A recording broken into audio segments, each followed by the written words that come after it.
Khandwa mobile के बढ़ते इस्तेमाल की वजह से अब बच्चों की भविष्य पर भी खतरा मंडराने लगा है और इसी को देखते हुए खंडवा में दाऊदी बोहरा समाज ने अनोखी पहल निकाली है। समाज के 15 वर्ष से कम उम्र के सभी बच्चों के लिए मोबाइल बैन कर दिया गया है। समाज द्वारा लिए गए इस फैसले को लागू करने के लिए समाज अब देश दुनिया में फैले सभी अनुयायियों को प्रेरित कर रहे हैं। खंडवा में भी बोहरा समाज ने इसे लागू करना शुरू कर दिया है।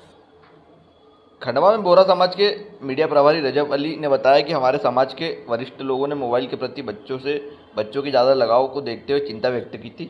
उनकी इस चिंता को देखते हुए बोहरा समाज ने बच्चों को मोबाइल से दूर रखने के लिए एक प्रयास शुरू किया है। आजकल साइबर अपराध बढ़ गए हैं जिससे बड़े तक नहीं बच पाए। बच्चे कैसे बचेंगे? अधिकतम बच्चों के पास मोबाइल माता पिता का होता है। किसी ने कोई लिंक भेजना, OTP भेज के खाते से पैसे निकाल लेना कॉमन बात हो गई है। बच्चे मोबाइल के आदी होते जा रहे हैं। स्कूल से आने के बाद बच्चे सीधे मोबाइल फ़ोन की ओर भागते हैं।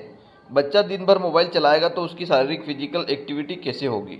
बच्चे मोबाइल से जितना दूर रहेंगे उनकी पढ़ाई लिखाई दुरुस्त होगी। घर परिवार के साथ ज़्यादा समय देंगे तो हम एक अच्छे समाज की ओर आगे बढ़ेंगे। वहीं डॉक्टरों की माने तो मोबाइल फ़ोन आँखों के लिए काफ़ी नुकसानदायी होता है। खंडवा के प्रसिद्ध आँखों के डॉक्टर सोमिल जैन ने बताया कि ज़्यादा समय बच्चे अगर मोबाइल फ़ोन बिताते हैं तो उनकी दूर की दृष्टि को काफ़ी नुकसान होता है। आंखों में सूजन आना, जलन होना, आंखें लाल होना, चश्मे का नंबर आना, यहाँ तक कि ज़्यादा मोबाइल देखते हैं तो डिप्रेशन में जाने जैसी नौबत आ जाती है। डॉक्टर ने मोबाइल देखने के बारे में कुछ हिदायत भी पेरेंट्स के लिए दी है।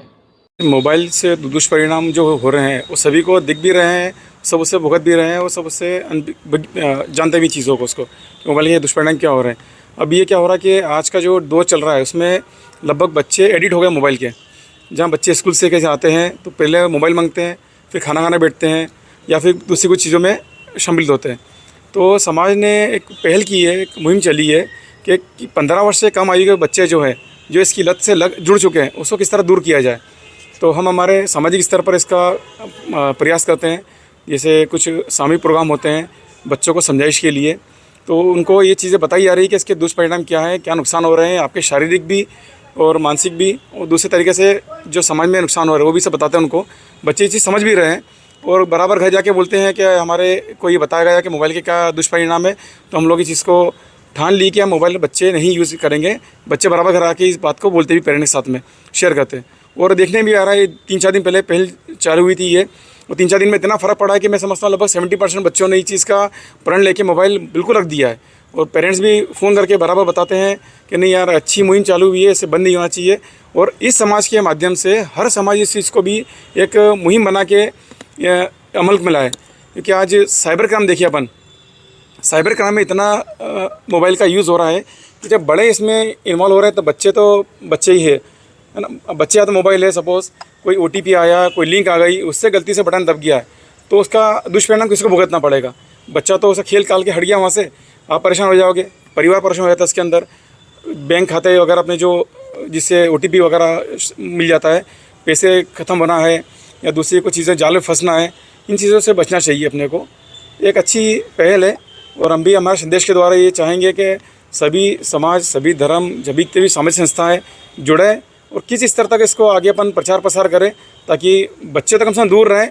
देखिए आजकल मोबाइल और सारी चीज़ें, स्टडीज़ हो गया, आईपैड और हो गया, या ऑनलाइन क्लासेस के माध्यम से हो रही है। ये आसान तो बहुत हो गया है बच्चों के लिए, बट ये उसके कई दुष्परिणाम भी बच्चों की आंखों में पड़ रहे हैं। जैसे कि स्क्रीन टाइम जो भी ज़्यादा होता है उसके कारण से कंप्यूटर विजन सिंड्रोम कहा जाता है, जो कि आंखों में ड्राइनेस और लालपन होना और खुजली आना, और जिसके कारण से बच्चों को आंखों में जलन होती है। ये सब चीज़ें के कारण से बच्चों के आंखों पे बहुत ज़्यादा दुष्प्रभाव पड़ रहे हैं।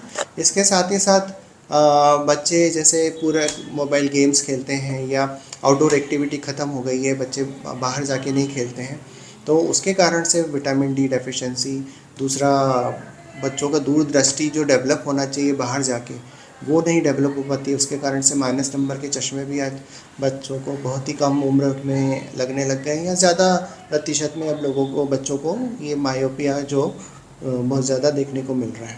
बच्चों को दूरदृष्टि कमज़ोर हो जाती है तो दूर का देखने में दिक्कत आती है। उसके कारण से काफ़ी सारे बच्चे हमारे पास इस तरह के आ रहे हैं। देखिए अब आजकल ये टेक्नोलॉजी के बिना तो हम कुछ आगे बढ़ नहीं सकते। उसका तो जहाँ तक उपयोग है वो तो करना ही पड़ेगा, पर उसको अपन लिमिटेड वे में करें। हर 20 मिनट के बाद में 20 सेकंड के लिए आंखों को रिलैक्स करें 20 फीट दूर देख के, जिससे कि आंखों पे जो स्ट्रेन है और आंखों पे प्रेशर नहीं पड़ता है और आंखें आपकी रिलैक्स हो जाती है। ये चीज़ें एक ये तो रूल फॉलो करें। दूसरी बात, बच्चे हाइड्रेशन मेंटेन करके रखें, पानी ज़्यादा पिएं, ब्लिंक करें आंखों को समय समय से थोड़ा, क्योंकि क्या होता है हम एक टक देखते रहते हैं तो उसके कारण से आई ब्लिंकिंग कम हो जाती है तो ड्राइनेस आंखों में बढ़ती है। तो हमको और ध्यान में रखना चाहिए। आउटडोर एक्टिविटी बढ़ाएं।